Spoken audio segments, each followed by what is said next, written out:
একটি ডাক্তারকে নৃশংসভাবে খুন করা হয়েছে। মায়েরা খুব মাথায় রাখবেন, এ বড় ঘৃণিত, বড় লজ্জিত এবং বড় নিন্দিত কাজ।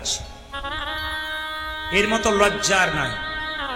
যে ডাক্তাররা করোনার সময় আমরা যখন ঘর থেকে বেরোতে পারি না, তখন তারা নিজেদের জীবন বিপন্ন করে আমাদেরকে বাঁচিয়ে তুলেছে, সেই ডাক্তারদের উপরে যদি এইরকম অবস্থা হয়, তবে সমাজ সংসার আমাদের ভালো থাকবে বলে আর মনে হয় না।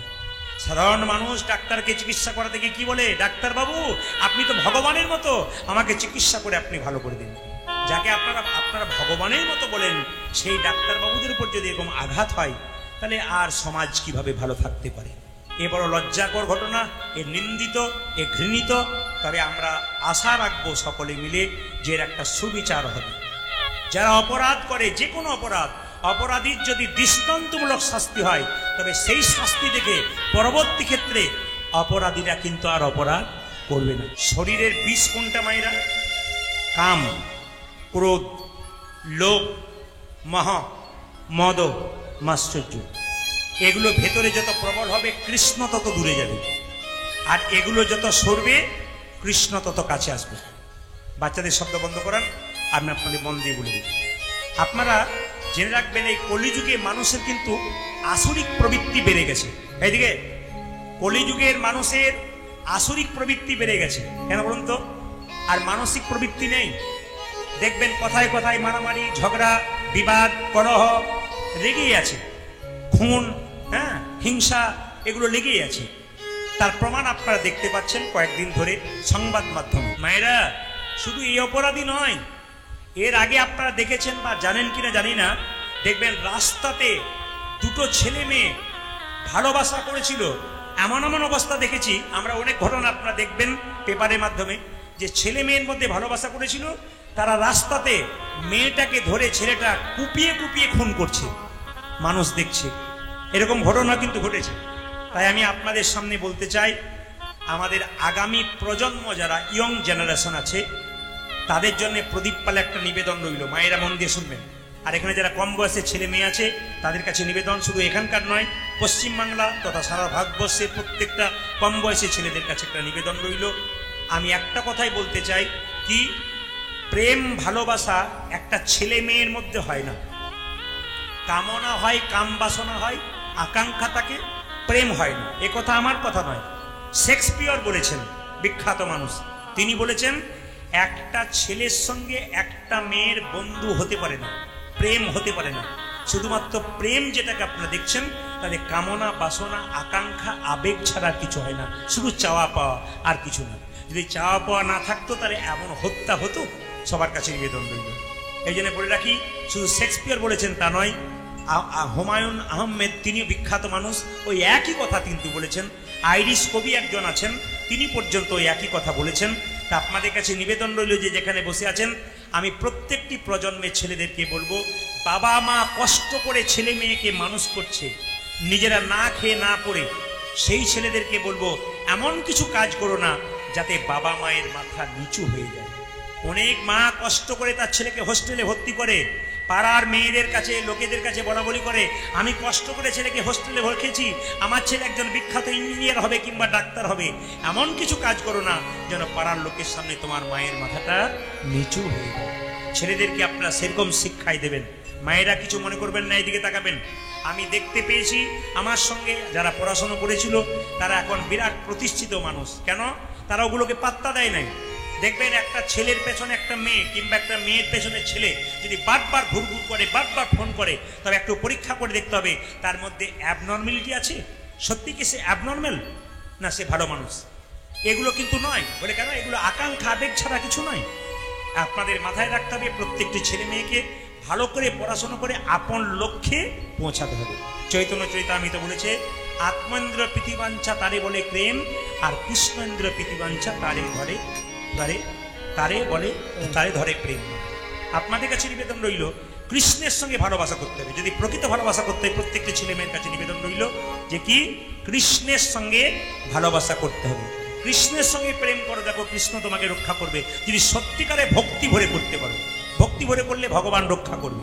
আর যে মেয়েরা রাস্তা দিয়ে পেরিয়ে যায় তাদের পেছনে যদি কারো বারবার চাপ থাকে, সেই মেয়েদেরকে বলে একটা কাজ করো, বলে কি একটু তিলক নিয়ে নাও, মালা নিয়ে নাও, ব্যাস দুষ্ট লোকরা তোমার পেছনে যাবে না। বলবে এই তো মাথা মুন্ড কিছু খায় না, এর পেছনে যাওয়া যাবে না।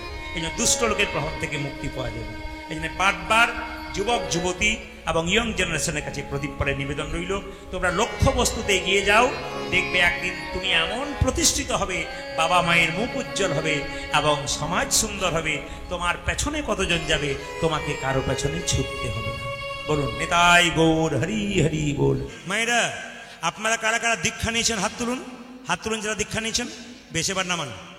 দীক্ষা মানে কি? এই যে যারা উঠা বসা করছেন তাদের কাছে নিবেদন রইল, একবারে নিজে জায়গায় স্থপর বসবেন, মন দিয়ে শুনবেন। দীক্ষা মানে কি? দীক্ষা মানে দিয়ে খা। ভগবানকে দিয়ে যে না খায় তার দীক্ষা নেওয়ার কোনো দাম নাই। এইদিকে আপনি যে দীক্ষা নিয়েছেন স্নান করে, প্রথমে ভগবানের চরণে দেবেন, তারপর আপনি সেবা করবেন, তবে আপনার দীক্ষা নেওয়া সার্থক। ভগবানের চরণে তুলসী পত্র দেবেন, চন্দন দেবেন, ভগবানকে পুজো করবেন, দুটো বাতাসা দেবেন, কিছু নকুলদানা দেবেন, তারপর আপনি সেবা করবেন, নইলে আপনার সেবা বেকার। ভগবানকে না দিয়ে যে খায় চুরি করে খাওয়া বলা হয়। এই জন্য প্রত্যেকটি ভক্তমণ্ডলী যারা কীর্তন শুনতে এসছেন তাদের কাছে নিবেদন রইল, স্নান করার পর আপনারা এই কাজটা করুন, আপনাদের সংসারে মঙ্গল অবশ্যই অবশ্যই হবে। তবে মায়েরা, হৃদয় চৈতন্য বলল আমি তোকে দীক্ষা দিতে পারি, একটা পরীক্ষা দিতে হবে। কি পরীক্ষা? এই দেখ, তোর মাথাতে একটা মাটির কলসি দিয়ে দিলাম, এই মাটির কলসিটা নিয়ে প্রত্যেক দিন গঙ্গা থেকে জল এনে তুই যদি তুলসীর বাগানে সেবা করতে পারিস, তাহলে তোকে আমি দীক্ষা দিয়ে দেব। বাহ, গলায় দিল তুলসীর মালা। মায়েরা আপনারা কারা কারা তুলসীর মালা পড়েছেন হাত তুলবেন। তুলসীর মালা বাবারা তুলুন একটু। তুলসীর মালা কারা হাত নিয়েছেন, নিয়ে গলায় নিয়েছেন, হাত তুলবেন, নামাবেন এবার। আচ্ছা মায়েরা, তুলসীর মালা কেন নেওয়া হয়, তিলক কেন নেওয়া হয় জেনে নিন। তুলসীর মালা মানে কি? এইদিকে বিজ্ঞান বলছে সব গাছে বজ্রপাত হয়, কিন্তু যে তুলসী গাছে জীবনে বজ্রপাত হয় না। তাই তুলসীর মালা কণ্ঠে নিয়ে যে রাস্তা দিয়ে চলে যায়, অন্যদিকে বজ্রপাত হয়, কিন্তু তার মাথায় কোনোদিনে বাজে পড়ে না। জেনে নিন, যুক্তিগুলো জেনে নিন। আর তুলসীর মালা পড়লে কি হয় মা?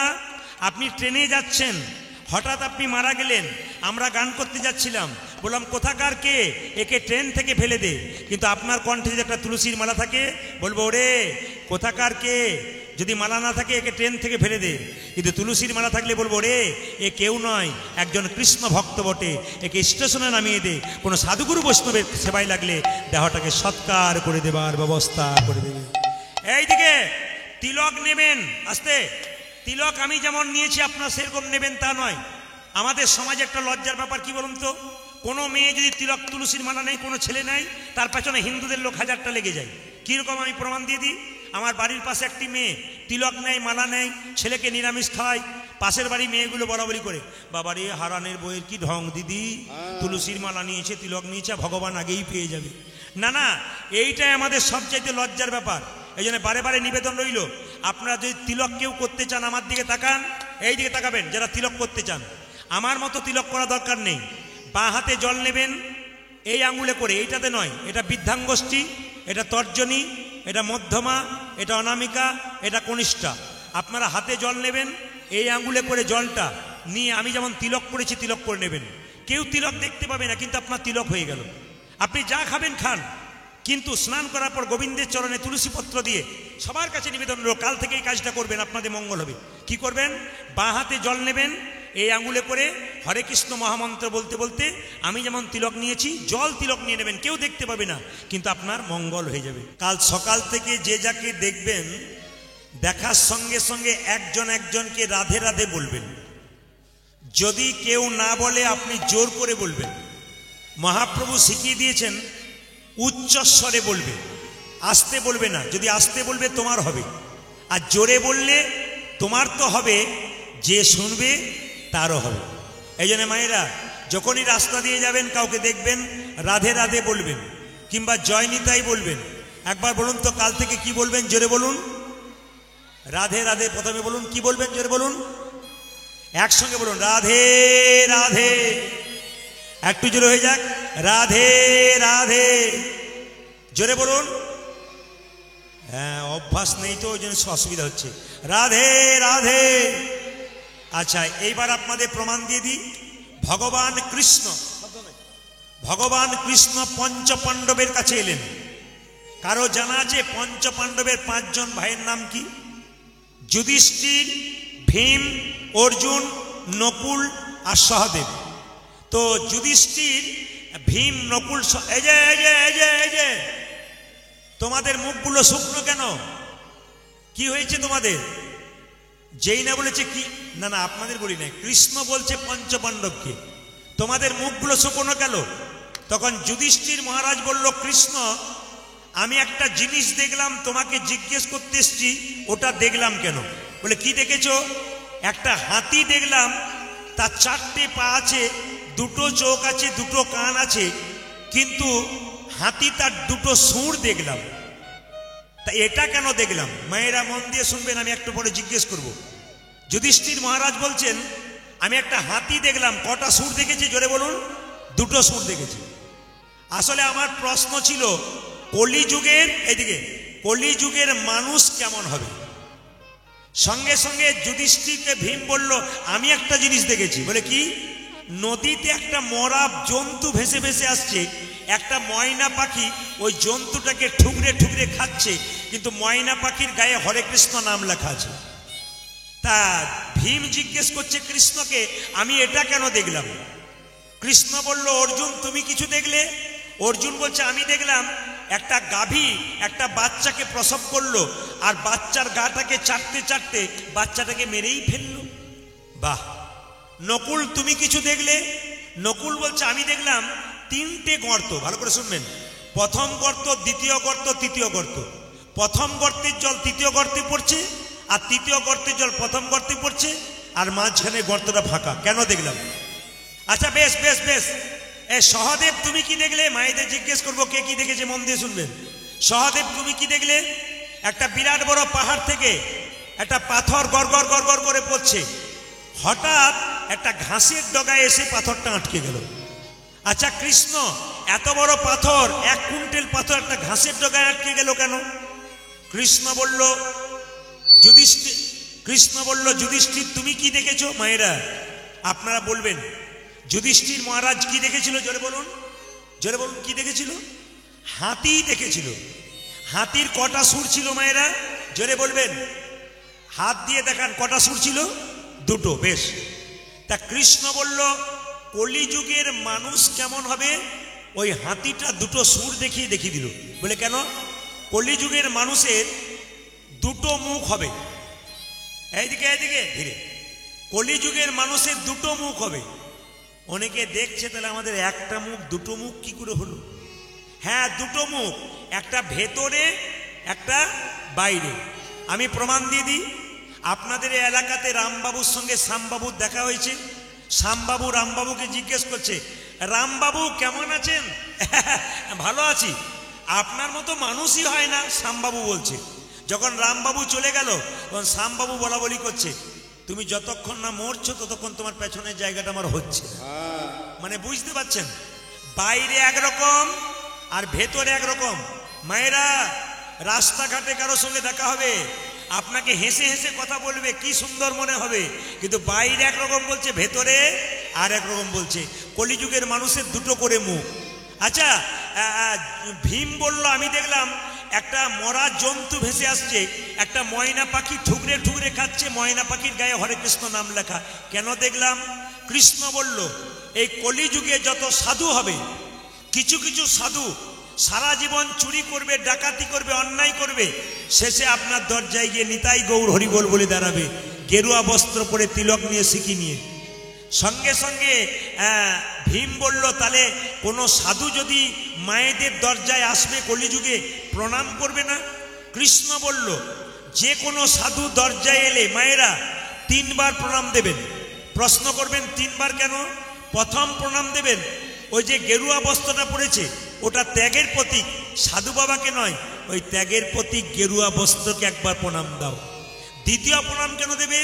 যার দরজায় কোনোদিন হরিনাম হয় নাই, সাধু বাবাটি চুরি করুক, ডাকাতি করুক, ওই যে হরিবোল ধ্বনি দিচ্ছে, সাধু বাবাকে নয়, ওই হরিবোল ধ্বনিটাকে একটা প্রণাম দাও। 3 নম্বর প্রণাম কেন দেবে? একদিনের বেশি দুদিন আমরা সংসারে বাইরে থাকতে পারি না। ওই সাধুটি চুরি করুক ডাকাতি করুক, ওই যে নিজের ঘর বাড়ি ত্যাগ করেছে, এই ত্যাগের জন্য তাকে একটা প্রণাম দাও। আচ্ছা আস্তে, শব্দ নয়, একবার শব্দ নয়। আচ্ছা বলতে চাইছি কি, অর্জুন তুমি কি দেখলে মায়েরা? অর্জুন কি দেখেছিল? একটা গাভী বাছুর প্রসব করলো, আর বাছুরটাকে চাটতে চাটতে গাভীটা মেরে ফেললো। এ প্রশ্নের উত্তর কৃষ্ণ বলল, কলিযুগের বাবা মা কেমন হবে? ছেলেগুলোকে আদর দিতে দিতে মেরে ফেলবে। কিছু মনে করবেন না, একটা 12 কেজি 15 কেজি ওজনের ছেলে, তার পিঠে কত কেজি ওজনের ব্যাগ থাকে জোরে বলুন? 30 কেজি ওজনের ব্যাগ থাকে। আর মা কি বলে, এ কলমের ডগায় লাখ লাখ টাকা রোজগার করতে হবে, পাশের বাড়ির ছেলেটার চেয়ে তোকে নাম্বার তুলতে হবে, তোর একদিন কি আমার একদিন। ছেলে পড়াশোনা করলো, আমেরিকার ডাক্তার হলো, সব কিছুই হলো, কিন্তু বিবেক বৈরাগ্য হলো না। বাবা মাকে চিনতে শিখলো না, আত্মীয় স্বজন চিনতে শিখলো না, স্বার্থপর হয়ে গেল। জীবন্তে মরা, বেঁচে আছে কিন্তু মরে গেছে। এইটা প্রশ্নের উত্তর দিয়ে দিল। মায়েরা একটা প্রমাণ দিয়ে দিই আপনাদের। আপনারা আপনাদের ছেলেকে ধ্বংস করছেন, তার প্রমাণ। আমার পাশের বাড়িতে একটা মেয়ে আছে, 25 বছর বয়স, তার একটা 3 বছরের ছেলে আছে। ওকে জিজ্ঞেস করছে, এই যে টিফিন বাক্সে খাবার দিই, তুই খাস তো? বলছে হ্যাঁ খাই। কাউকে দিস না তো? বলে গরিবের ছেলেদেরকে একটু দিয়ে ফেলি। বলে কাউকে দিবি না, নিজে খাবি। হ্যাঁ নিজে খাবি, কাউকে দিবি না। ছেলে বলল, মা কথা দিলাম নিজে খাবো, কাউকে দেবো না। আমার কাছে কথা দে আজ থেকে, নিজে খাবি কাউকে দিবি না। ছেলে বলছে, মা নিজে খাবো কাউকে দেবো না। ছেলে বড় হলো, পড়াশোনা করলো, চাকরি করলো, বিয়ে হলো, নিজে খেলো, মা বাবাকেই দিল না। কেন বলুন তো? আপনি তো শিখিয়ে দিচ্ছেন। জীবন্তে মরা। দেখুন কি সুন্দর শাস্ত্র অনুযায়ী কথাগুলোর মিল আছে। মায়েরা, নকুল বলল, আমি কি দেখলাম? 3টে গর্ত দেখলাম। প্রথম গর্ত, দ্বিতীয় গর্ত, তৃতীয় গর্ত। 1 নম্বর গর্তের জল 3 নম্বর গর্তে, 3 নম্বর গর্তের জল 1 নম্বর গর্তে, মাঝখানে গর্তটা ফাঁকা। সঙ্গে সঙ্গে কৃষ্ণ বলল, কলিযুগের ছেলেগুলো কেমন হবে? আপনাদের কড়াইদিঘি এলাকায় বাদ দিয়ে অন্য জায়গায় কথা বলছি। বলে কলিযুগের ছেলেরা কেমন হবে না, প্রথম গর্তের জল তৃতীয় গর্তে, তৃতীয় গর্তের জল প্রথম গর্তে, মাঝখানে গর্তটা ফাঁকা। তার মানে কি, এই কলিযুগে যত ছেলের বিয়ে হবে তাদের আদর ভালোবাসা যাবে শ্বশুর শাশুড়ির উপরে, আর শ্বশুর শাশুড়ি আদর ভালোবাসা যাবে জামাইয়ের উপরে, আর মাঝখানটিতে মা বাবা বসে বসে দেখবে। আপনাদের এই এলাকায় নাই, অন্য জায়গাতে হয় আর কি। সহদেব বলল, এই যে সহদেব তুমি কি দেখলে? একটা বিরাট বড় পাহাড় থেকে একটা পাথর গড়গড় করে পড়ছে, এত স্পিডে পড়ছে মনে হচ্ছে গাছ ভেঙে দেবে, ঘর ভেঙে দেবে। একটা ঘাসের ডগায় আটকে গেল। কেন? কৃষ্ণ বলল, কলিযুগের মানুষ যদি পাহাড় সমান পাপ করে, কিন্তু সেই পাপ থেকে মুক্তি পেতে গেলে যদি একটু ক্ষুদ্র কৃষ্ণ নাম করতে পারে খাইতে শুইতে, তবে হরিনাম করলে তার পাপ থেকে সে মুক্তি পেয়ে যাবে। যারা এখানে বসে আছেন তাদেরকে বারবার বলবো, আমি এখন একটা অঙ্ক বলবো, আপনারা হিসাব করবেন। আমি অঙ্কতে কাঁচা, আপনারা ঠিক মতো হিসাব করে নেবেন। দেখবো, জিজ্ঞেস করবো আপনারা পারেন কিনা তত্ত্বের দ্বারা। ছোট্ট দুঃখী বলছে, শোনো গুরুদেব, এই যে মানুষ কুলে জন্ম নিয়েছি, এমনি এমনি জন্মেনি নাই। 84 লক্ষ জনি ভ্রমণ করে মানব কুলে জন্মে পেলাম। গুনবেন আপনারা, গুনবেন। 20 লক্ষ বার গাছ গাছরা রূপে জন্মে নিলাম। বহু রকমের গাছ হতে হতে যেদিন তুলসী বৃক্ষরূপে জন্মে নিলাম। যেদিন তুলসী বৃক্ষরূপে জন্ম নিলাম। গুনবেন গুনবেন। যেদিন তুলসীর পাতা গোবিন্দের সেবাই লাগলো, গোবিন্দের সেবায় লাগিল। যেদিন তুলসীর ডাল মালা করে ভক্তরা কণ্ঠে নিল, ভক্তরা কণ্ঠে নিল, সেই দিন আমাদের গাছ জন্ম থেকে মুক্তি হয়ে গেল। কত হলো মা? কত লক্ষ জলে বলুন? 20। 9 লক্ষ বার জলে জন্ম নিলাম। কত রকমের মাছ কাঁকড়া হতে হতে যেদিন আমি শঙ্খ রূপে জন্ম নিলাম। যেদিন আমি শঙ্খ রূপে জন্ম নিলাম।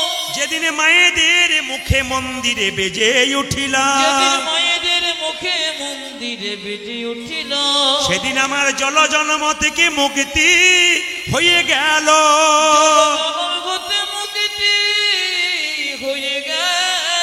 বলুন বলুন, 20 আর 9 কত হলো মায়েরা? 20 আর 9 কত হয়? জোরে বলুন কত হয়? আমি আগেই বলেছি অঙ্ক করবেন। 20 আর 9 29। এইদিকে 11 লক্ষ বার পোকা রূপে জন্ম নিলাম। কত রকমের পোকা হতে হতে যেদিন আমি ভ্রমর কুলে জন্ম নিলাম, আমি ভ্রমরে কুলে জন্ম নিলাম, যেদিন ফুলে ফুলে মধু সংগ্রহ করে গোবিন্দের সেবায় লাগালাম, ফুলে ফুলে মধু সঙ্গ করে আমি গোবিন্দের সেবায় লাগালাম, সেদিন আমার পোকা জন্ম থেকে মুক্তি হয়ে গেল। এবার বলুন, অঙ্ক করে বলুন, 29 আর 11 কত হয়? 55 নাকি? আমি যখন 55 বলছি 2-4 জন মানুষ হ্যাঁ 55। 29 আর 11 কত হয়? 40। 30 লক্ষ বার পশুকুলে জন্মে নিলাম। দেখবেন কত রকমের ছাগল গরু ভেড়া হতে হতে যেদিন আমি গাভী কুলে জন্মে নিলাম, এইদিকে যেদিন গাভীর চামড়া দিয়ে শ্রীখোল তৈরি হলো, যেদিন গাভীর দুগ্ধ দিয়ে গোবিন্দের সেবা হয়ে গেল,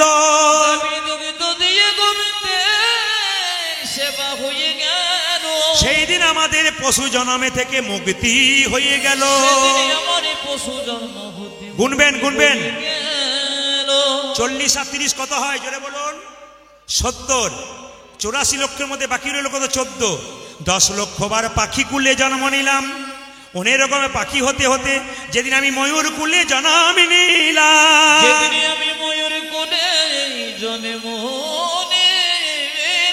যেদিন গোবিন্দ কৃপা করে ময়ূরের পালক তার মাথায় নিল,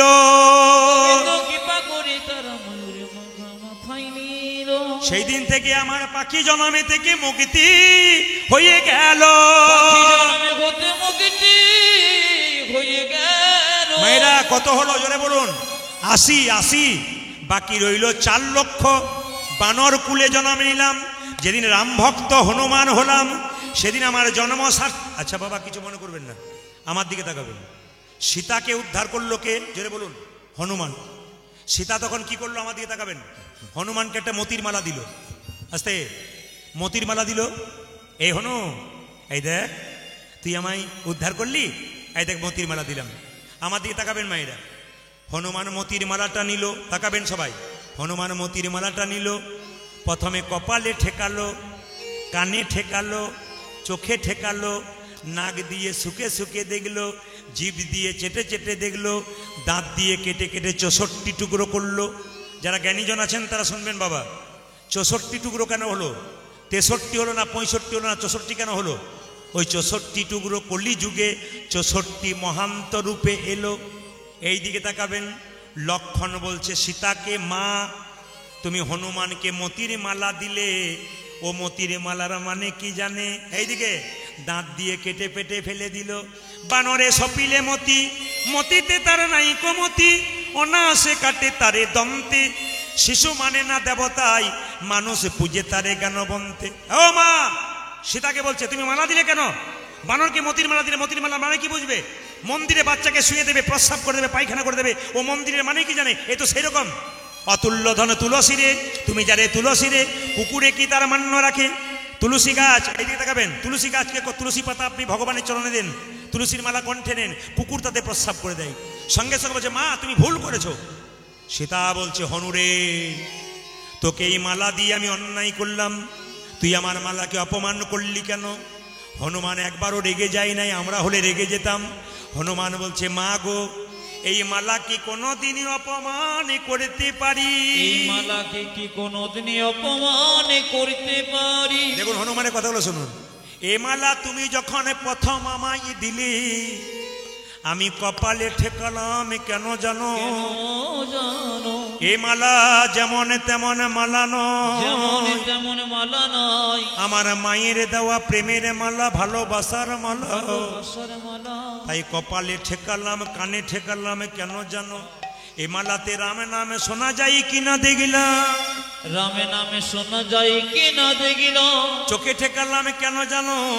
এ মালাতে রামে দেখা যায় কিনা দেখলাম, দেখা যায় কিনা দেখলাম। নাক দিয়ে শুকে শুকে দেখলাম কেন জানো? কেন জানো? এ মালাতে রাম অঙ্গের গন্ধ পাওয়া যায় কিনা দেখলাম। অঙ্গে গন্ধ গন্ধ পাওয়া যায় কিনা দেখি না। জিভ দিয়ে চেটে চেটে দেখলাম কেন জানো, আমি কেন জানো, এ মালাতে রাম চরণের তুলসীর স্বাদ পাওয়া যায় কিনা দেখলাম। রাম চরণে তুলসী সাথে পাওয়া যায় কিনা। যে মালাতে রামে নাম শোনা যায় না, রামে দেখা যায় না, ও তো অলংকার নয় কলঙ্কের হার। তাই আমি দাঁত দিয়ে কেটে কেটে ফেলে দিলাম। মায়েরা, লক্ষণ হনুমানের হাত ধরে বলল, হনুমান রে, এতদিন আমার অহংকার ছিল, আমি রামের ভাই, আমি ভগবানের ভক্ত, কিন্তু তোর কাছে শিখে নিলাম তুই আরো বড় ভক্ত। ওরে হনুমান, তুই কি রামকে দেখাতে পারবি? বলে হ্যাঁ দেখাতে, এই যে আমি দেখাতে পারবো। বলে কি করে দেখাবে? এই দেখো ও লক্ষণ, তুমি তোমার তীরটা দাও। লক্ষণের তীরটা নিয়েছে, হনুমান বক্ষ বিদীর্ণ করেছে। দেখে একা রাম নয়, দেখে সীতারামের যুগলে মিলন, সীতারামের যুগল মিলন, সীতারামের যুগলে হনুমানের হৃদয়ে মাঝে সীতারামের যুগলে মিলন। আজ হনুমানের হৃদয় মাঝে আর কি তারে মারতে পারে, হনুমানের হৃদয়ে মাঝে আর কি তারে মারতে পারে, আর কি তারে মারতে পারে, দেখে সীতারামের এইদিকে তীর্থস্থানে কারা কারা গেছেন? গয়া, কাশী, বৃন্দাবন, জগন্নাথ, কে কে গেছেন? হাত তুলুন, একটু তুলবেন। বেশ, যারা যেতে পারেন নাই মন দিয়ে শুনবেন। মহাপ্রভু একটা দামি কথা বললেন, কেউ যদি 100 টাকা রোজগার করে, 100 টাকা রোজগার করলে প্রতি 100 টাকাতে 60 টাকা সংসারের জন্য খরচ করবেন। ডান দিকে খুব চিৎকার হচ্ছে কমিটির ভাইরা যারা আছেন। 100 টাকাতে 60 টাকা সংসারের জন্য খরচ করবেন, 20 টাকা ভবিষ্যতের জন্য ব্যাংকে রাখবেন, আর 20 টাকা ধর্মগ্রন্থ বা তীর্থস্থানে যাবার জন্য। যত টাকা রোজগার করবেন প্রতি 100 টাকাতে 60 টাকা কোথায় মা? সংসারের জন্য, আর 20 টাকা ভগবানের জন্য তীর্থস্থানে যাবার জন্য, আর 20 টাকা ভবিষ্যতের জন্য রাখবেন। সবাই লক্ষ্য করুন, তীর্থস্থান থেকে ফিরলে আপনার তীর্থের ফল পেয়ে যাবেন। ধরুন আপনাদের এখানে কীর্তন শুনতে এসছেন, কারো সময় নাই যাবার, কিংবা টাকা আছে যাবার সময় নাই, অথবা অনেকের টাকা নেই যাবার সময় নেই। জেনে নেবেন, যদি তীর্থে না যেতে পারেন তবে একটা কাজ করবেন। আপনাদের পাড়াতে যদি কোনো ভদ্রলোক তীর্থস্থানে গেছে, সে যখন তীর্থ থেকে ফিরবে তখন মায়েরা যাবেন, তিনি বয়স্ক হলে তাকে একবার প্রণাম করবেন। তিনি যখন আশীর্বাদ করবেন তখন তীর্থের ফল আপনি কিছুটা পেয়ে যাবেন। কি বললাম? বয়স্ক লোক দেখলে প্রণাম করবেন, তীর্থ থেকে ফিরে এসছে, কিছুটা পেয়ে যাবেন। আপনার বন্ধু গেছে, দাদা ভাইরা, আপনার বন্ধু গেছে তীর্থস্থানে, আপনি গিয়ে তাকে একবার আলিঙ্গন করলেন, কিছুটা ফল পেয়ে গেলেন। মায়েরা, আপনার বয়সের আপনার বান্ধবী গেছে তীর্থস্থানে, সে এলো, তাকে একটু আলিঙ্গন করলেন, আপনি তীর্থের ফল পেয়ে গেলেন। শুধু তাই নয়, কোনো বাচ্চা যদি তার মায়ের কোলে তীর্থস্থানে গেছে, সেই বাচ্চাকে কোলে নিয়ে একটু আদর করলেন, আপনি কি করবেন? আপনি তীর্থের ফল পেয়ে যাবেন। সবাই লক্ষ্য করুন, জগন্নাথ মন্দির থেকে যখন কৃষ্ণমণ্ডল এলো, তার স্ত্রী গলায় কাপড় দিয়ে দিয়ে তাকাবেন, তার স্ত্রী গলায় কাপড় দিয়ে তার পাটা ধুইয়ে দিল, তার পায়ে প্রণাম করলো। আপনাদের সামনে নিবেদন রইল, কৃষ্ণমণ্ডলের স্ত্রী দুরিকা দেবী প্রত্যেক দিন সকালবেলায় তার স্বামীকে প্রণাম করত। মেয়েদের এটা কর্তব্য, নারীর কর্তব্য, প্রত্যেক দিন স্বামীর পা ছুঁয়ে প্রণাম করা। কড়াই দিঘিতে এত মায়েরা কীর্তন শুনতে এসছেন, একজন হাত তুলে দেখান তো কে কে সকালবেলায় স্বামীকে প্রণাম করেন? হাত তুলে দেখান কারা কারা করেন, তুলেন, একবার তুলুন। দাদারা মনে মনে ভাবছে এতদিন পরে আপনি আমাদের হয়ে বললেন, কেউ বলে না। দেখুন হাততালি মারছে। আচ্ছা, 2-4 জন হাত তুলেছিল, তারপর মনে মনে ভাবছে আমাদের পাড়া থেকে তুলে নেই, তোলার দরকার নেই। কিন্তু জেনে নিন, সকালবেলায় স্বামীকে ঘুম থেকে উঠে এইদিকে প্রণাম করতে হয়। আপনারা আজকে কীর্তন শুনে কাল সকাল থেকে স্বামীকে প্রণাম করবেন। দাদা ভাইরা সব পাগুলো একটু ধুয়ে মুছে শোবেন, কাল সকালে প্রণাম হয়ে যাবে। তবে হ্যাঁ, আমি কালকে যেখানে গাইছিলাম, একটি মেয়ে সামনে এসে বলল, দাদা আমি আপনার ফ্যান। বলে কিরকম? সকাল নাই, দিন নাই, রাত নাই, আপনার গান শুনছি। আমি একটা চাকরি করি, আমার ব্যাগে মোবাইল থেকে শুনছি, রাত্রিবেলায় ঘুম আসে না, আপনারটা শুনি, আমার বাচ্চা শোনে, মা ওনাকে লাগিয়ে দাও, ওনাকে লাগিয়ে দাও। আপনার সব কথা মানতে পারলাম, একটা জিনিস মানতে পারলাম না। বলে কি? বলছে স্বামীকে আমি প্রণাম করব না। বলে কেন করবে না? বলে আমার বাবার কান মূলে 10 লাখ টাকা নিচে প্রণাম আমি করব না। বলে দামি কথা বলেছে। কিন্তু মায়েরা, প্রণাম কিন্তু করবেন। আপনার স্বামীর সঙ্গে আপনার সম্পর্ক কি? আমি তত্ত্ব দিয়ে বোঝাবো। একটা কথা কিন্তু বাইরের নয়, যতগুলো বলবো শুনে বাইরের মনে হবে, পরে দেখবেন তত্ত্বের মধ্যে ঢুকছে। কিরকম? আপনার স্বামীর সঙ্গে আপনার সম্পর্ক কি জেনে নিন। আপনার স্বামী হলো আপনার গুরু, জোরে বলুন।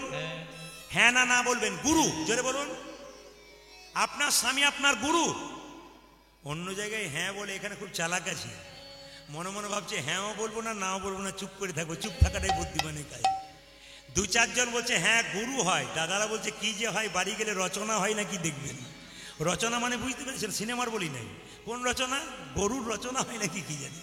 এইদিকে আপনার স্বামী আপনার দেবতা হয়, আপনার স্বামী আপনার রোগের ওষুধ হয়, আপনার স্বামী আপনার বাবা হয়। চমকে যাচ্ছেন তো? আপনার স্বামী আপনার ছেলে হয়, আপনার স্বামী আপনার ভাই হয়। প্রশ্ন করবেন কি করে হয়? প্রমাণ দিয়ে দেবো আপনাদের। বিষ্ণুপ্রিয়া নিমাই একসঙ্গে শয়ন করে আছে। নিমাই যেদিন সন্ন্যাস নেবে, আগের দিন বিষ্ণুপ্রিয়াকে বলল, প্রিয়া তুই বাপের বাড়ি চলে যাও। বিষ্ণুপ্রিয়া বলল, স্বামী এটাই তো আমার বাপের বাড়ি, তুমি আমার বাবা, তুমি আমার ভাই, তুমি আমার ছেলে, তুমি আমার বন্ধু, তুমি আমার রোগীর ওষুধ। নিমাই বলল, লোকে আমায় পণ্ডিত বলে, আমি জানতে পারি না স্বামী কখন বাবা হয়, স্বামী কখন ছেলে হয়, স্বামী কখন ভাই হয়।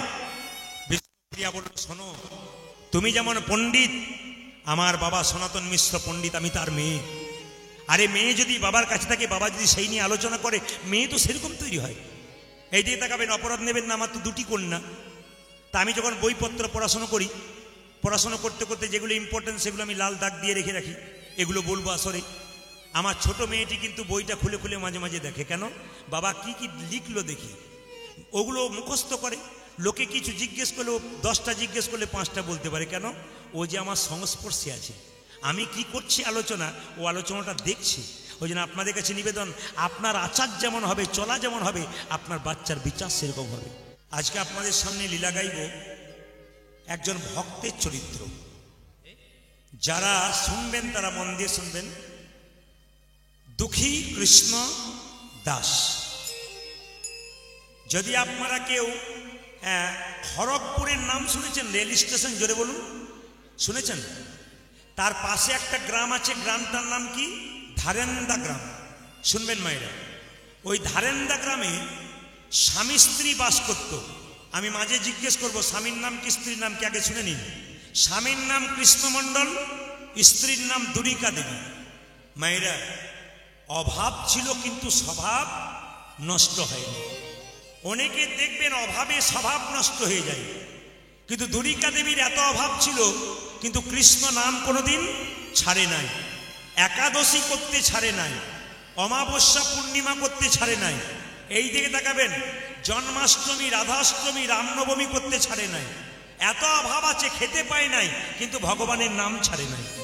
আপনাদের সামনে নিবেদন রইল, যতজন এখানে বসে আছেন, সংসার যদি সুখের করতে চান, কৃষ্ণ ভক্ত হয়ে যাবে। প্রদীপ পালের নিবেদন আপনাদের কাছে, যদি সুখ পেতে চান, শান্তি পেতে চান, টিভি সিরিয়ালে নয়। ও কিছুক্ষণ দেখবেন, তারপর শেষ। ওতে আনন্দ কিছুক্ষণের জন্য, কিন্তু ভগবানের নামে যে কি আনন্দ আছে, একমাত্র যে ডুবেছে সে ছাড়া কেউ জানে না। আমি শুধুমাত্র আপনাদের একটা সুন্দর তথ্য দিতে চাই, শুনবেন মায়েরা। আপনার ছেলে মেয়েকে আপনি 20 বছর পর্যন্ত মানুষ করলেন, 20 বছর পর্যন্ত মানুষ করলেন। 20-র পরে যখন 25-এর দিকে যাবে, ছেলের যখন বিয়ে হয়ে যাবে, আপনাকে ধরে নিতে হবে ও কিন্তু আপনার পর হয়ে গেল।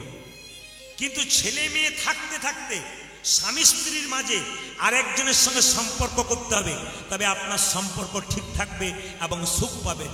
কি বলুন তো? আপনার স্বামী আপনার মাঝে একজনকে রাখতে হবে, স্বয়ং ভগবান শ্রীকৃষ্ণকে।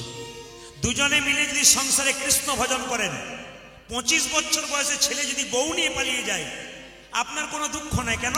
একজন তো আছে দুজনের মাঝে, তিনি কৃষ্ণ। কৃষ্ণকে সঙ্গে রাখতে পারলে কোনো দুঃখ নাই।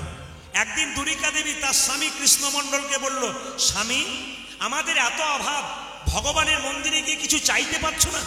স্বামী কি বলল দেখুন, শোনো দুরিকা, তুমি আজকে বললে ভালো করলে, যে ভক্ত হয় সে ভগবানের কাছে চাই না, যে অভক্ত হয় সে চাই। বলে প্রমাণ কি? শোনো, সুদামা কৃষ্ণের কাছে গিয়েছিল, 10 দিন থেকেছিল। কিন্তু সুদামা কৃষ্ণের কাছে কিছুই চাই নাই। কৃষ্ণ বারবার চান্স দিয়েছে, একবার বলুক আমার অভাব আছে। মায়েরা, সুদামার স্ত্রী একটা ঝুঁপড়ি বাড়িতে বাস করত, জল পড়লে কোন কোন করে ঘুরে বেড়াতো। সুদামার একটি মাত্র ছেলে, সে কষ্ট পেয়ে কিছু খেতে পায় না, তার স্ত্রী ভিখারির মতো রাস্তায় ঘুরে বেড়ায়, সেও ভিখারির মতো ঘুরে বেড়ায়। কিন্তু একবারও কৃষ্ণকে বলে নাই 10 দিনের মধ্যে যে আমার অভাব আছে। কৃষ্ণ মনে মনে ভাবলো, ওরে সুদামা, এই জগতে যে আমাকে অভাবের কথা বলে না, আমি তাকে অনেক দিই। যে চাই তাকে অল্প দিই, আর যে চাই না তাকে এত দিই, সে ভাবতেই পারে না। এই জন্য ভগবানের মন্দিরে গিয়ে কেউ চাইবেন না, মা ছেলের বিয়ে দাও, মেয়ের বিয়ে দাও, ছেলের চাকরি দাও, আপনি বলবেন না, কিচ্ছু চাইবেন না। আপনি ভক্তি সম্পদ ভগবানকে দিন, ভগবান আপনাকে কৃপা সম্পদ দেবে। তো জগন্নাথ মন্দিরে তুমি যাও না, কৃষ্ণমণ্ডলকে বলল, জগন্নাথ মন্দিরে সবাই যাচ্ছে গ্রামে, তুমি একবার যাও, জগন্নাথ দর্শন তো হবে, চাইতে হবে না। স্বামী বলল, আমি চাইবো না, তবে যাব, আমি একবার জগন্নাথ দেখে আসবো। জগন্নাথের চোখ গোল না পটল চেরা? জোরে বলুন, গোল। জগন্নাথের বিচার সমান, এদিকে জগন্নাথের বিচার সমান, সবাইকে সমান চোখে দেখে। মায়েরা লক্ষ্য করুন, জগন্নাথ মন্দিরে গিয়ে কৃষ্ণমণ্ডল বলল, জগন্নাথ দেবী কি, জগন্নাথ দেবী কি, জগন্নাথ দেবী কি, জগন্নাথ দেবী কি। শিখে নেবেন, প্রতিটি কথায় কথায় শিখে নেবেন। জগন্নাথ মন্দিরে কৃষ্ণমণ্ডল প্রণাম করছে, আপনারা মন্দিরে প্রণাম করেন, আপনাদের ভুল হয়। সামনে মনে হয় দুর্গা দেবীর মন্দির, অনেকে মন্দিরে প্রণাম করছেন, আপনারা প্রণাম করার সময় ভুল করছেন, এগুলো শিখিয়ে দিয়ে যাব। আমি বাসায় ছিলাম, অনেকে প্রণাম করতে যাচ্ছেন, 2-1 প্রণাম ঠিক করছেন, বাকি প্রণাম ভুল করছেন। কেন বলুন তো? ভগবানকে প্রণাম করবেন নিজের বাঁ দিকে রেখে। কি বললাম? কৃষ্ণ, বিষ্ণু, নারায়ণ, ভগবানকে প্রণাম করবেন কোন দিকে? নিজের বাঁ দিকে রেখে। মা কালী, বামনসা, মা দুর্গা, তাকে প্রণাম করবেন কোন দিকে? নিজের ডান দিকে রেখে। আর সাধুগুরু বৈষ্ণব বাবা মাকে প্রণাম করবেন কোন দিকে? মা সম্মুখে, মানে সোজা। একবার জোরে বলবেন, কৃষ্ণকে কোন দিকে প্রণাম করবেন? জোরে বলুন, কোন দিকে রেখে? বাঁ দিকে রেখে। আচ্ছা, দেবদেবীকে কোন দিকে রেখে প্রণাম করবেন? ডান দিকে রেখে। সাধুগুরু বৈষ্ণবকে প্রণাম করবেন কোন দিকে রেখে? সম্মুখে রেখে, সোজা রেখে। তবে বলে রাখি, যাকে সোজা প্রণাম করবেন, আপনার হাতটা যেন ওনার ডান পায়ে পড়ে, ডান হাতটা, আপনার বাঁ হাতটা যেন ওনার বাঁ পায়ে পড়ে, তবে প্রণাম সার্থক। কিন্তু দেখবেন প্রমাণ মায়েরা, আমি দাঁড়িয়ে আছি, আমাকে আপনারা প্রণাম করতে আসুন, দেখবেন যখন এরকম করে প্রণাম করবেন, আপনার ডান হাতটা আমার বাঁ পায়ে পড়ছে, আপনার বাঁ হাতটা আমার ডান পায়ে পড়ছে। তাহলে প্রণামের নিয়ম কি? যখন কেউ দাঁড়িয়ে আছে তাকে প্রণাম করবেন, আপনার ডান হাত ওনার ডান পায়ে পড়বে, আপনার বাঁ হাত ওনার বাঁ পায়ে পড়বে। যদি এইভাবে প্রণাম করতে পারেন, এইদিকে তাকান, বাঁ হাতটা নিচে, প্র্যাকটিস করে নিন, বাঁ হাতটা নিচে আর ডান হাতটা ওপরে, এরকম করে প্রণাম করে দেখবেন আপনার বাঁ হাতটা ওনার বাঁ পায়ে পড়ছে আর ডান হাতটা ওনার ডান পায়ে পড়ছে। কৃষ্ণমণ্ডল প্রণাম করছেন, জগন্নাথ দেবকে প্রণাম করলেন মায়েরা, সবাই তাকান।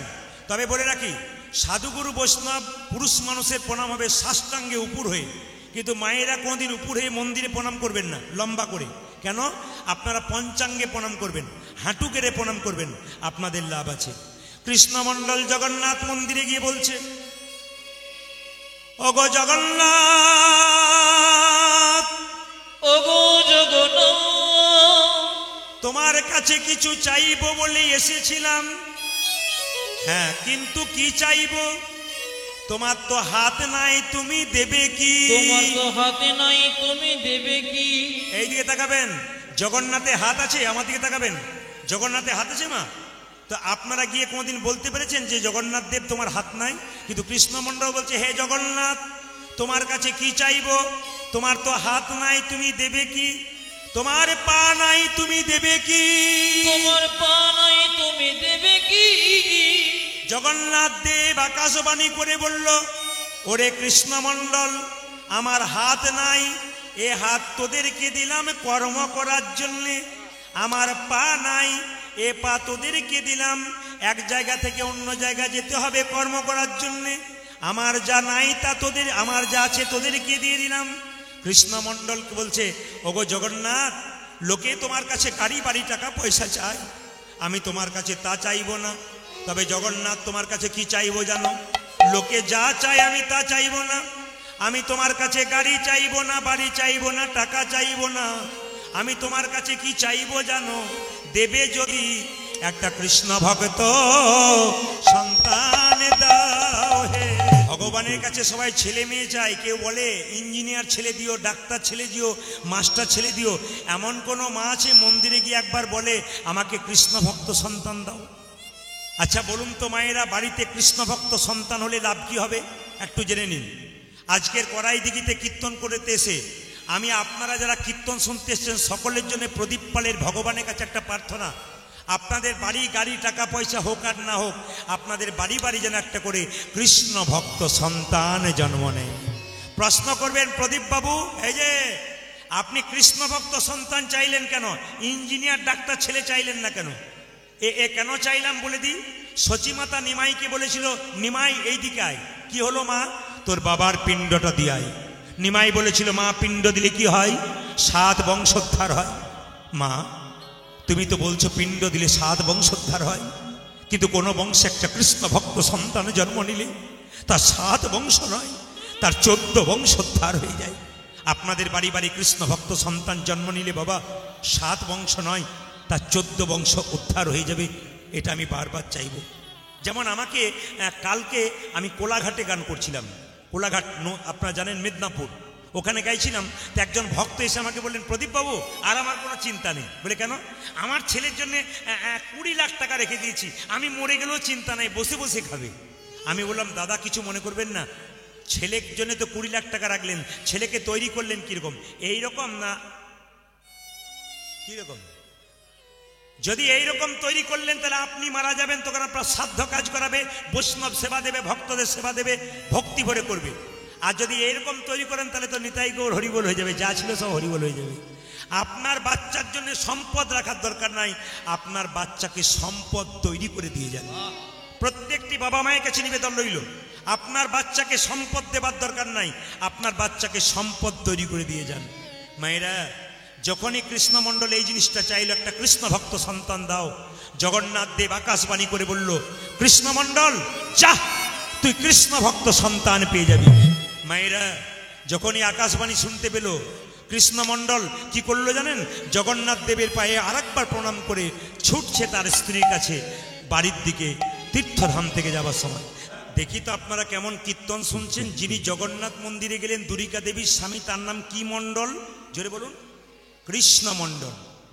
আচ্ছা কিছু মনে করবেন না, যে স্ত্রী তার স্বামীকে ভয় পায় সে দেখবেন আস্তে আস্তে কথা বলে।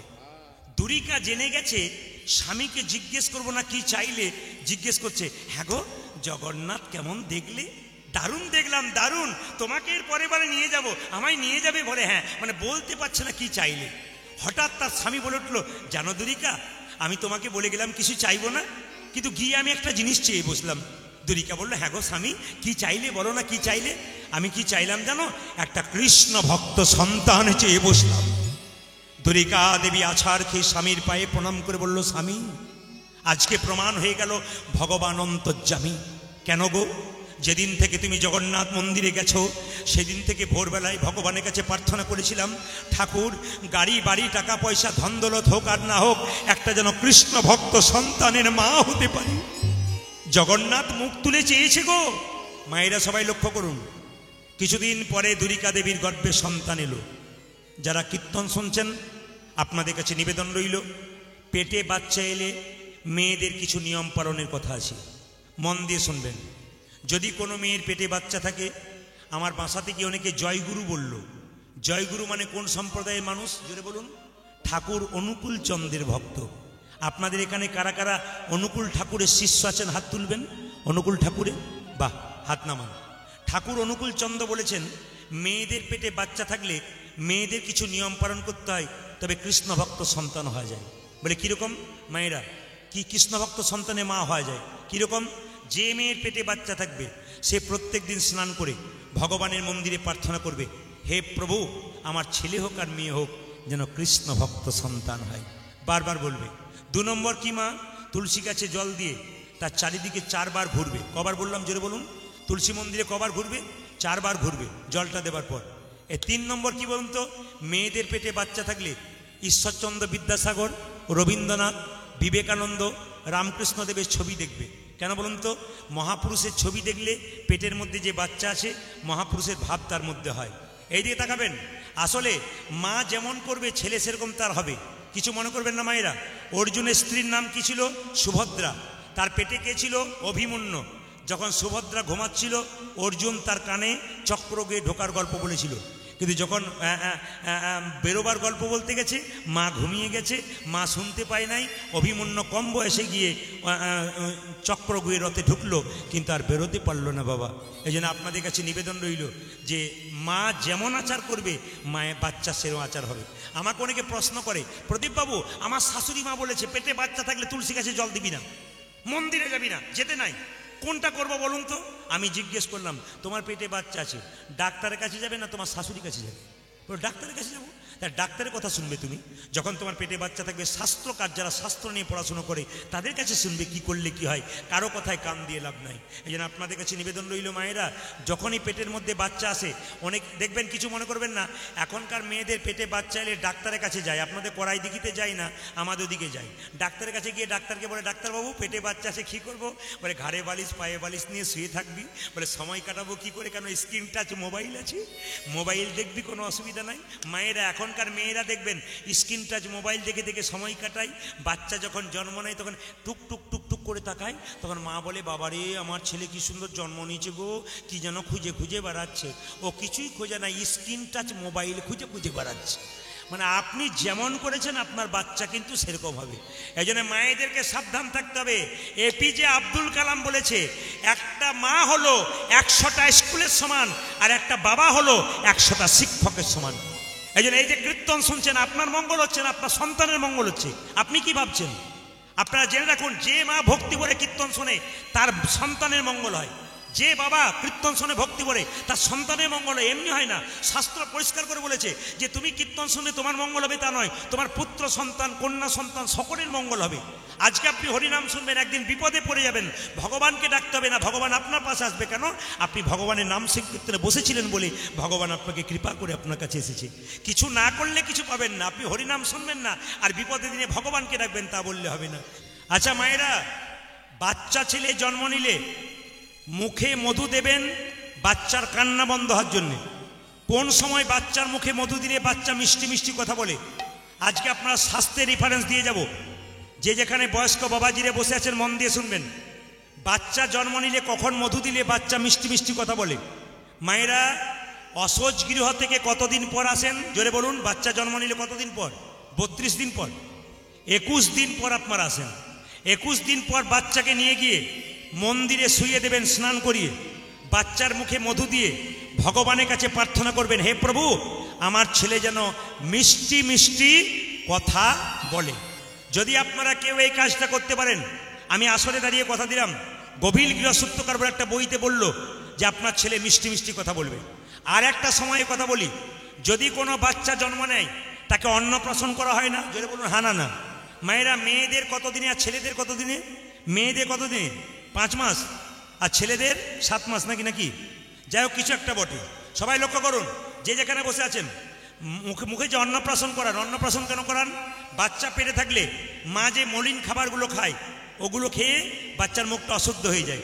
ওই জন্য ভগবানের প্রসাদ দিয়ে মুখটাকে শুদ্ধ করা হয়।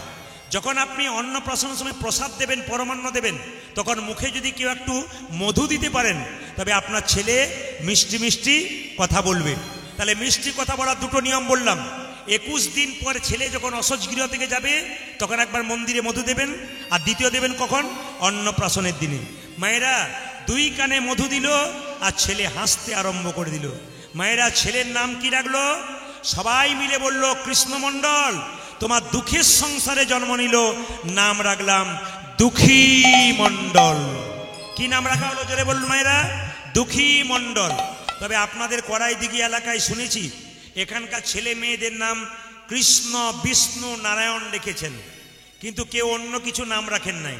আমি আপনাদের নিবেদন রাখবো, আগামীতে যাদের বাচ্চা জন্ম নেবে তারা ছেলে মেয়েদের নাম কি রাখবেন? কৃষ্ণ, বিষ্ণু, নারায়ণ। কেন রাখবেন? অজামিল চোর ছিল, ডাকাত ছিল, চরিত্রহীন ছিল, মাতাল ছিল, তার স্ত্রী ভক্তিমতী ছিল, পেটে বাচ্চা ছিল, এক সাধু বাবাকে সেবা করিয়েছিল। সাধু বাবা বলল, মা তোমার পেটে যে বাচ্চা এসছে ও ছেলে হবে, সেই ছেলের নাম রেখো নারায়ণ। অজামিল চুরি করেছে, ডাকাতি করেছে, কিন্তু ছেলেকে নারায়ণ বলে রেখেছে। একদিন অজামিলের জায়গা হলো কোথায় মা? স্বর্গে জায়গা হয়ে গেল। আপনার ছেলের নাম যদি কৃষ্ণ বিষ্ণু নারায়ণ রাখেন, 10 বার ডাকবেন, 8 বার ভালোভাবে ডাকবেন, 2 বার গাল দেবেন, তাতে ক্ষতি নেই। তবে আপনাদের একটা ছোট্ট কথা বলে রাখি, এখনকার নাম তো সব সিরিয়াল দেখে দেখে নাম রাখা, না কি বলছেন?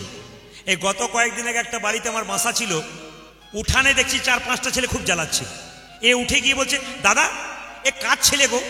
এ আমাদের এখানে খালি জ্বালাতন করে, চিৎকার করছে, 5 জন ছেলে ছটফট করছে, এরা কারা? ভদ্রলোক বলছে, এরা বাইরের ছেলে নয়। বলে কে? এই 5টা ছেলেই আমার, আমি পঞ্চপাণ্ডবের বাপ। আমি মনে মনে ভাবলাম, এক বেটার বাপ হতে গিয়ে বাবাদের কত জ্বালা, আর ও বেটা কি সুন্দর বলছে আমি পঞ্চপাণ্ডবের বাপ, আনন্দ করে বলছে। আমি উঠে বললাম, দাদা তাহলে আপনি যখন পঞ্চপাণ্ডবের বাপ বললেন, তাহলে নিশ্চয় ছেলের নাম যুধিষ্ঠির, ভীম, অর্জুন, নকুল, সহদেব রেখেছেন। উনি বলছেন, সে নাম কে রাখে? আমি তো সিরিয়াল দেখে নাম রেখেছি। বলে কীরকম? বড় ছেলের নাম রেখেছি ঝন্টু, মেজর নাম মন্টু, 3 নম্বরের নাম নন্টু, 4 নম্বর নাট, 5 নম্বর বল্টু। আমার দাদা এই ঝন্টু মন্টু নন্টু আপনার কোনো কাজে লাগবে না, নাট বল্টু কিন্তু আপনার কাজে লেগে যাবে। বলছে আমি বুঝতে পারলাম না। মানে এখন বুঝবেন না, বয়স হবেন তখন বুঝবেন। বলছে বুঝলাম না প্রদীপবাবু, খুলে বলুন। মানে আপনার যখন বয়স হবে, নাট বল্টু যখন পার্টসগুলো ঢিলো হয়ে যাবে শরীরে, নাট বল্টু আপনাকে টাইট দিতে শুরু করবে, সেই সময় বুঝবেন যে নাট বল্টু নাম রাখার কি ব্যাপার আছে। আপনাদের কাছে বলবো, ছেলের নাম কৃষ্ণ বিষ্ণু নাম রাখুন। নাম রাখলো দুঃখী মণ্ডল। ছোট্ট ছেলেকে বাবা শিক্ষা দিচ্ছে, দুঃখী, আর 5টা ছেলের মতো তোকে পাই নাই, জগন্নাথ মন্দিরে জগন্নাথকে প্রার্থনা করে পেয়েছি। ওরে দুঃখী, মানুষ জন্ম লাভ করার একমাত্র উদ্দেশ্য ভগবানের চরণ লাভ করা। ওরে দুঃখী, কৃষ্ণ পেতে গেলে প্রথমে গুরু ধরতে হয়। ছোট্ট 5 বছরের ছেলে বলল, বাবা গুরু কোথায় পাবো? নবদ্বীপ চলে যা, কালনা চলে যা, বড় বড় গুরু পাবি। তাই নাকি? একদিন রাত্রিবেলায় বাবা মা শুয়ে আছে, 5 বছরের দুঃখী বাবা মাকে দূর থেকে প্রণাম করে বলছে, বাবা যদি কৃষ্ণ ভজন করা মানুষের একমাত্র উদ্দেশ্য, আমি তোমার চরণে দূর থেকে প্রণাম করলাম, চললাম কৃষ্ণ ভজন করার জন্যে নবদ্বীপের পথে। প্রণাম করে যাচ্ছে আর গাইছে, আমি চলে যাই। কত বছর বয়সে যাচ্ছে মায়েরা? জোরে বলুন, আর জোরে বলুন। 5 বছর। আমি চলে যাই, আমি চলে যাই, দাও গো বিদায়। আমি চলে যাব, আমি চলে যাব, দাও গো বিদায়। আমি চলে যাই, আমি চলে যাই, দাও গো বিদায়। আমি চলে যাই,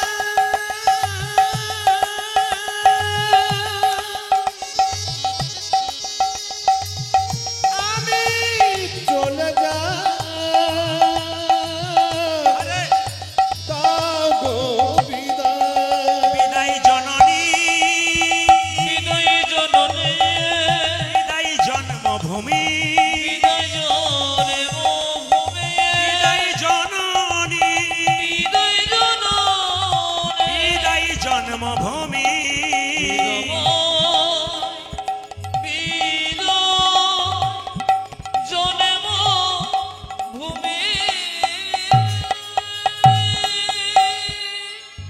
শুনছেন আপনারা মন দিয়ে? আপনাদের কাছে নিবেদন রইল, দুঃখী গেল নবদ্বীপে, সকাল হয়ে গেল, যাকে দেখছে তাকে ও দাদু এই নবদ্বীপ কত দূরে? একজন বয়স্ক লোক বলল, নবদ্বীপ নবদ্বীপ করছিস কেন? ভিক্ষা নিবি, ভিক্ষা নে, আবার নবদ্বীপ করছিস কেন? ছোট্ট ছেলে বলল, কি গো দাদু, তুমি আমাকে ভিখারি বললে? আমি টাকা পয়সার ভিখারি নই, আমি কিসের ভিখারি জানো? আমি প্রেমেরও ভিখারি, প্রেম ভিক্ষা করি, যাব গো নদিয়ায়, যাব গো নদিয়ায়, প্রেমের ভিখারি,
হরি বলে দুটি দুটি বাহু তুলে যাব গো নদিয়ায়, যাব গো নদিয়ায়। উলধ্বনি উলধ্বনি। প্রেমের ভিখারি, প্রেম ভিখারি, যাব গো নদিয়ায়,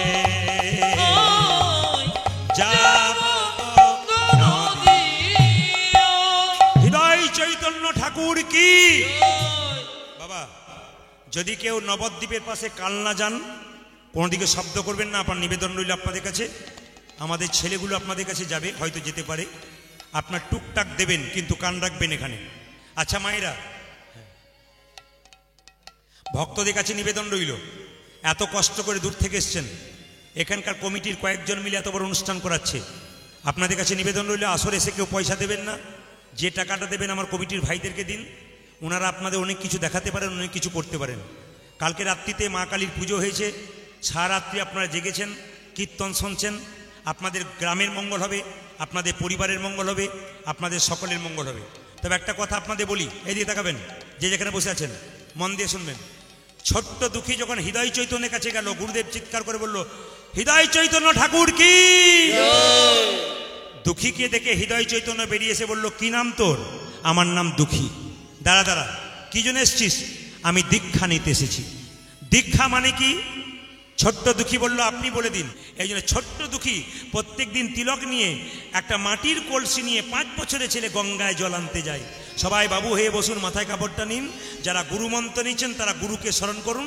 ছোট্ট দুঃখী জল আনতে যাচ্ছে গুরুদেবের গুণগান গাইতে গাইতে, প্রেম সে ভক্তি করে। জয় জয় শ্রী গুরু প্রেম কলপ তরুল ধ্বনি। জয় জয় শ্রী গুরু প্রেম কলপতরু। এইদিকে যারা যারা মন্ত্র নিয়েছেন, দীক্ষা নিয়েছেন, তাদের কাছে নিবেদন রইল, যে গুরুর কাছে নিয়েছেন সেই গুরুকে চরণটাকে স্মরণ করুন বসে বসে। যদি গুরু বেঁচে আছে তো ভালো, না ছবি যদি টাঙানো আছে বাড়িতে, বদনটাকে স্মরণ করুন আর চুপচাপ স্মরণ করুন। এই গানটা গাইবো, গাইতে না পারলে তালি দেবেন, আর চুপচাপ থাকবেন, গুরুকে স্মরণ করবেন। সবাই মিলে ভক্তি ভরে মাথায় কাপড় নিন। জয় জয় শ্রী গুরু প্রেম কলপতরু। আজ জয় জয় শ্রী গুরু প্রেম কলপতরু। অদ্ভুত জাত প্রকাশ রে, অদ্ভুত জাত প্রকাশ রে। আমার অজ্ঞানী আধারে দূরি করেছি। গুরু গুরু আমার অজ্ঞান, দূর করেছে আমার অজ্ঞানী আধারে দূরি করেছি। অজ্ঞানে আধারি দূরি করেছে। ও যে জ্ঞান চাম প্রকাশ করি, অজ্ঞান আধারে দূরি করেছি। ও যজ জ্ঞান চান প্রকাশ করে আমার অজ্ঞান আধারে দূরি ও করেছি। যজ জ্ঞান চান প্রকাশ করে আমার অজ্ঞান আধারি দূরি করেছে। জ্ঞান চান প্রকাশ করে অজ্ঞান আধারি দূরি করেছে। অজ্ঞান আধার দূরি করেছে। মায়েরা, যারা যারা গুরু মন্ত্র নিয়েছেন তাদের কাছে প্রদীপ পালের করজোড়ে নিবেদন রইল, আমি যখন এই গানটা গাইবো সবাই গুরুকে স্মরণ করুন। আজকে আপনি গুরু কৃপা পেয়ে যাবেন। গুরু কৃপা পেলে আপনার গোবিন্দ কৃপা হয়ে যাবে। হরিবাসরেই আজকে গোবিন্দ কৃপা হবে।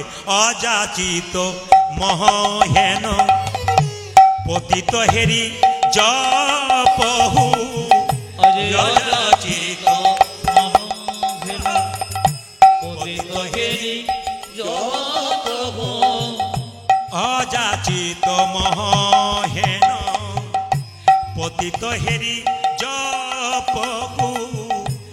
অযাচিত মহাভেল পতিত হেরি যতহ। যেচে সে যে আমায় নাম দিয়েছি, যেচে সে যে আমায়, নামে দিয়েছে। যেচে সে যে আমায় নাম দিয়েছে, ও যজ যেচে সে যে আমায় নামে দিয়েছে। অযাচিত কৃপা স্বভাবী যেচে সে যে আমায় নাম দিয়েছে ও গো অযাচিত পিপাসা ও ভাবে যে যেচে সে যে আমায় নাম দিয়েছে অযাচিত পেপাস ভেবে যেচে সে যে আমায় নাম দিয়েছে অজাচিত পেপাস ভেবে যেচে সে যে আমায় নাম দিয়েছে যেচে সে যে আমায়